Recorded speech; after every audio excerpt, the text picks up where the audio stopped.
Hello students, आज हम decimal number system के बारे में पढ़ेंगे और डेसिमल नंबर सिस्टम को कैसे आप बाइनरी नंबर सिस्टम में कन्वर्ट करते हैं और उसके कुछ एग्जांपल्स देखेंगे। तो first of all, decimal number system. The decimal number system consist of 10 digits from 0 to 9।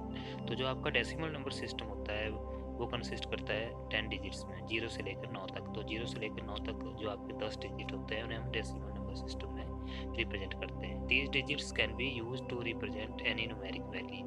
ये डिजिट्स किसी भी न्यूमेरिकल वैल्यू को रिप्रेजेंट करते हैं। The base of the decimal number system is 10। तो इसलिए जो डेसिमल नंबर सिस्टम का जो बेस होता है, जो आधार होता है, वो 10 है। Decimal to binary conversion. तो इसके कुछ स्टेप हैं कैसे आप डेसिमल टू बाइनरी कन्वर्ट करते हैं। तो फर्स्ट स्टेप है डिवाइड द नंबर बाई 2। तो जो आपका डेसिमल नंबर होता है उसको आपने 2 से डिवाइड करना होता है, 2 से डिवाइड करना होता है। सेकंड स्टेप है get the integer question for the next iteration. उसके बाद जो उसका जो उसका क्वोशेंट है वो निकालना है आपने और उसका रिमाइंडर आपने नोट करना है। Get the reminder for the binary digit. तो उस क्वेश्चन का जो रिमाइंडर होगा, जो शेष होगा, वो आपने बाइनरी डिजिट काउंट करना है। फोर्थ स्टेप है repeat the step until the quotient is equal to 0। तो आपने तब तक इन स्टेप्स को रिपीट करना है जब तक क्वोशेंट जो है वो 0 ना आ जाए। Now let us take example. How can you convert decimal to binary? तो first example is convert decimal number 135 to its binary। तो first of all you can write the number। जो आपका नंबर है उसको आपने लिखना है 135 और उसको 2 से डिवाइड कर देना है। फर्स्ट स्टेप है ये। जब आप 2 से डिवाइड करोगे तो ये आएगा 67। 2 से डिवाइड करने के बाद ये 67 आएगा और इसका जो शेषफल है वो 1 आएगा। 67 इसका क्वोशेंट है, भाज्य है। जब आप 67 को 2 से फिर डिवाइड करोगे तो ये आएगा 33 और इसका जो शेषफल आएगा वो 1 आएगा। अब 33 को आपने 2 से फिर डिवाइड करना है तो आ जाएगा ये 16 और 1 इसका शेषफल होगा। अब 16 को आप 2 से फिर डिवाइड करोगे तो ये आएगा 8 और शेषफल 0 होगा। 8 को जब आप 2 से डिवाइड करोगे तो 4 एंड शेषफल इसका जो रिमाइंडर है वो 0 आ जाएगा। अब आपने 4 को 2 से फिर डिवाइड करना है तो 2 आ जाएगा और इसका जो शेषफल है, इसका जो रिमाइंडर है वो 0 हो जाएगा।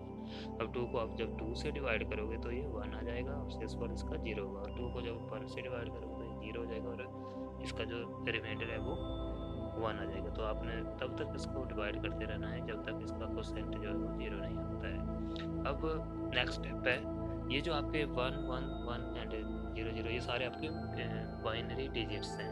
इनको आपने किस तरह से अब लिखना है वो इस तरह से आपने देख लेना है। सबसे लास्ट में होता है, आप जो लास्ट में आया आपका रिमाइंडर वो होता है MSB, most significant bit, and जो फर्स्ट होता है वो होता है लीस्ट सिग्निफिकेंट बिट। तो इसको आपने नीचे से ऊपर की ओर लिखना है। सबसे पहले आपका 1 आएगा, उसके बाद 0 0 0 0 1 1 एंड 1।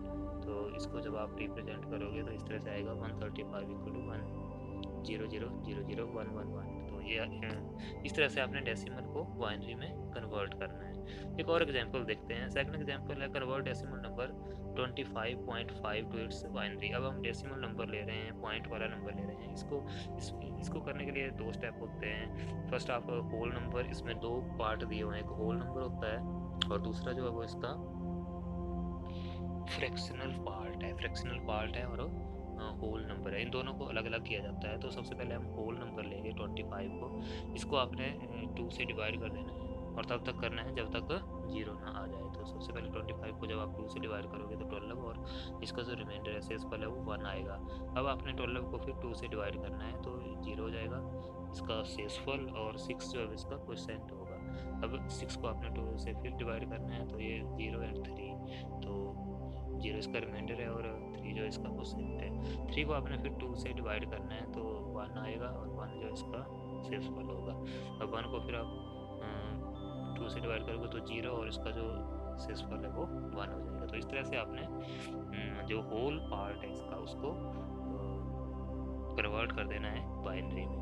अब यही बात है इसमें कि जो आपका मोस्ट सिग्निफिकेंट बिट है वो 1 होगा और जो लीस्ट सिग्निफिकेंट बिट है वो भी 1 है। तो आपने नीचे से ऊपर की ओर लिखना है। तो जो होल पार्ट है इसका 25 का जो बाइनरी कन्वर्सन है वो होगी 11001। अब इसका एक साथ एक और पार्ट है 0.5। अब 0.5 तो हम बोलते हैं फ्रैक्शनल पार्ट, इसको आपने अलग करना है। तो जब भी फ्रैक्शनल पार्ट होगा तो उसको मल्टीप्लाई आपने 2 से करना है, और तब तक इसको मल्टीप्लाई करते रहना है 2 से जब तक ये 0 ना आ जाए। तो जब आप 0.5 को 2 से मल्टीप्लाई करोगे तो ये आएगा 1.0, और 1 जो है वो MSB होगा, मोस्ट सिग्निफिकेंट बिट, जो फर्स्ट होगा, और जो लास्ट होगा वो होगा लीस्ट सिग्निफिकेंट बिट। अब इसके बाद आपने यहाँ देखना है कि आपके पास 0 है, तो 0 को आप 2 से जब मल्टीप्लाई करोगे तो ये आएगा 0.0। तो 0 जो है वो लीस्ट सिग्निफिकेंट बिट है। तो इस तरह से जो इसका आंसर आएगा वो आएगा 25.5 इक्वल टू 11001.1। तो इस तरह से आपने कन्वर्सन करनी है। तो मैंने दोनों एग्जांपल आपको बता दिए, विद फ्रैक्शनल और विदाउट फ्रैक्शनल। तो विद फ्रैक्शनल भी आप इसको कर सकते हैं। कैसे? इसमें आपको 2 स्टेप करने पड़ेंगे। फर्स्ट में आपने जो होल पार्ट है उसको अलग करना है, और जो उसका फ्रैक्शनल पार्ट है उसको अलग करना है। जो होल पार्ट है उसको डिवाइड करना है 2 से, और जो फ्रैक्शनल पार्ट है उसको आपने मल्टीप्लाई करना है 2 से।